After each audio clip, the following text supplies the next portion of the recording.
Everyone, Shriman Narayan दोस्तों, आपके अपने चैनल हर दिन कुछ नया में आपका बहुत बहुत स्वागत है।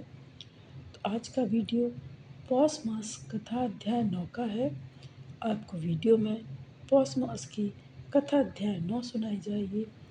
और यदि आपको आज की वीडियो, आज की कथा पसंद आती है तो चैनल को लाइक करें, शेयर करें अपने दोस्तों के साथ, अपने परिवारजनों के साथ, ताकि उन तक भी ये वीडियो पहुंचे और वो भी कथा का श्रवण कर सकें।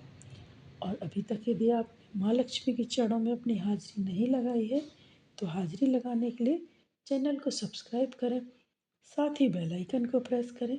इससे ये होगा कि मैं कोई भी वीडियो अपलोड करूँगी तो इसकी नोटिफिकेशन आपके पास पहुँच जाएगी। चलिए वीडियो को शुरू करते हैं।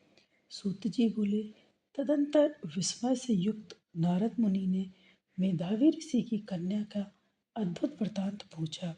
नारद जी बोले, हे मुनि, उस तपोवन में मेधावी की कन्या के बाद मैं क्या किया और किस मुनि श्रेष्ठ ने उसके साथ विवाह किया? श्री नारायण बोले, अपने पिता को स्मरण करते करते और बराबर सुख करते करते उस घर में कुछ काल उस कन्या का व्यतीत हुआ।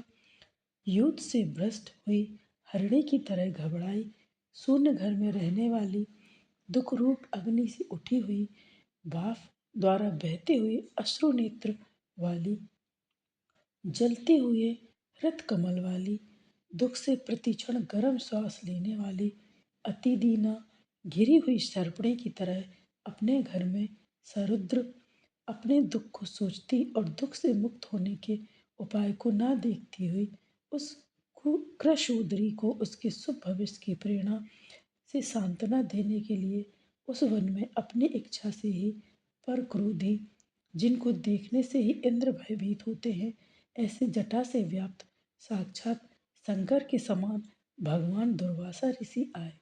हे नारद, भगवान कृष्ण ने राजा युधिष्ठिर से कहा कि हे राजेंद्र, वह दुर्वासा आए जिसको कि आपकी माता कुंती ने बालपन में प्रसन्न किया था। तब उन सुपूजित महर्षि ने देवताओं को आकर्षण करने वाली विद्या उन्हें दी। और हे भूपाल, जिन्होंने सब देवताओं से नमस्कार किए जाने वाले मुझको भी रुक्मणी के साथ रथ में बैलों की जगह जोता। दुर्वासा को बैठकर रथ खींचते हुए जब हम दोनों मार्ग चलने लगे, तब चलते चलते मार्ग में अति तीव्र प्यास से हमारे गले सूख गए। तालु और ओष्ठ जिस रुक्मणी की, ऐसी जल चाहने वाली रुक्मणी ने जब मुझे सूचित किया, तब कंधे पर रथ की जोत को रखे हुए चलते चलते ही पांव के अग्रभाग से पृथ्वी को दबाकर रुक्मणी के प्रेम के वशीभूत मैंने भोगवती नाम की नदी को उत्पन्न किया। तब वही भोगवती ऊपर से बहने लगी। तदंतर उसी के जल से, हे महाराज, रुक्मणी की प्यास को मैंने बुझाया। इस प्रकार रुक्मणी की प्यास का बुझना देख उसी क्षण अग्नि की तरह दुर्वासा क्रोध से जलने लगे और प्रलय की अग्नि के समान उठकर दुर्वासा ने शाप दिया। बोले, बड़ा आश्चर्य है, हे श्री कृष्ण, रुक्मणी तुमको सदा अत्यंत प्रिय है, अतः स्त्री के प्रेम से युक्त तुमने मेरी अवज्ञा कर अपना महत्व दिखलाते हुए इस प्रकार से उसे पानी पिलाया, अतः तुम दोनों को वियोग होगा। इस प्रकार उन्होंने शाप दिया था। हे युधिष्ठिर, यही वह दुर्वासा मुनि है, साक्षात रुद्र के अंश से उत्पन्न, दूसरे काल रुद्र की तरह महर्षि अत्रि के उग्र तप रूप कल्प वृक्ष के दिव्य फल, पतिव्रताओं के सिर से रत्न, अनुसुईया भगवती के गर्भ से उत्पन्न अत्यंत मेधायुक्त दुर्वासा नाम के ऋषि, अनेक तीर्थों के जल से भीगी हुई जटा से भूषित सिर वाले साक्षात तपोमूर्ति दुर्वासा ऋषि को आते देखकर कन्या ने शोक सागर से निकलकर धैर्य से मुनि के चरणों में प्रार्थना की।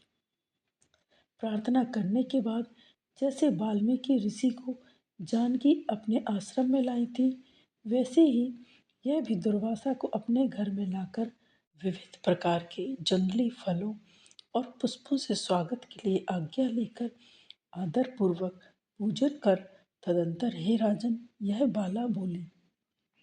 कन्या बोली, हे महाभागा, अत्रि कुल के सूर्य, आपको प्रणाम है। हे साधु, मेरी अभाग्या के घर में आज आपका शुभागमन कैसे हुआ? हे मुनि, आपके आगमन से आज मेरा भाग्य उदय हुआ है, अथवा मेरे पिता के पुण्य के प्रभाव से प्रेरित मुझे सांत्वना देने के लिए ही आप मुनि आए हैं। आप जैसे महात्माओं के पाँव की धूल जो है वह तीर्थ रूप है। उस धूल का स्पर्श करने वाली मैं अपना जन्म आज सफल कर सकी। आज मेरा व्रत भी सफल है। आप जैसे पुण्यात्मा के जो मुझे आज दर्शन हुए, आज मेरा उत्पन्न होना और मेरा पुण्य सफल है। ऐसा कहकर वह कन्या दुर्वासा के सामने चुपचाप खड़ी हो गई। तब भगवान शंकर के अंश से उत्पन्न दुर्वासा मुनि मंदहास युक्त वचन बोले। दुर्वासा बोले, हे पुत्री, तू बड़ी अच्छी है। तूने अपने पिता के कुल को तार दिया।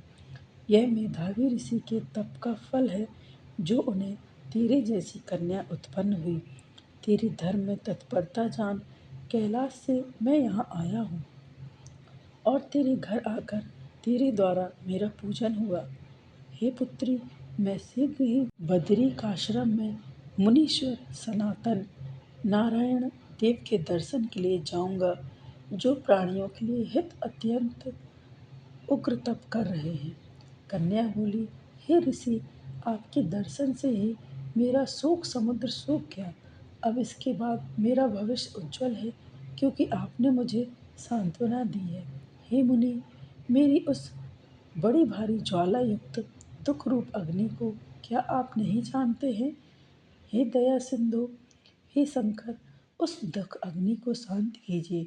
मेरे विचार से हर्ष का कारण मुझे कुछ भी दिखलाई नहीं देता।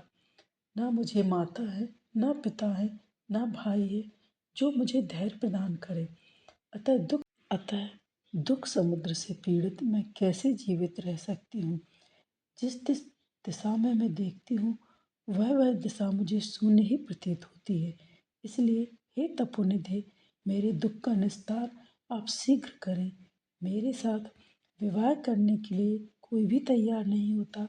इस समय मेरा विवाह ना हुआ तो मैं फिर वृषली शूद्रा हो जाऊंगी। यह मुझे बड़ा भय है। इसी भय से ना मुझे निद्रा आती है और ना भोजन में मेरी रुचि होती है।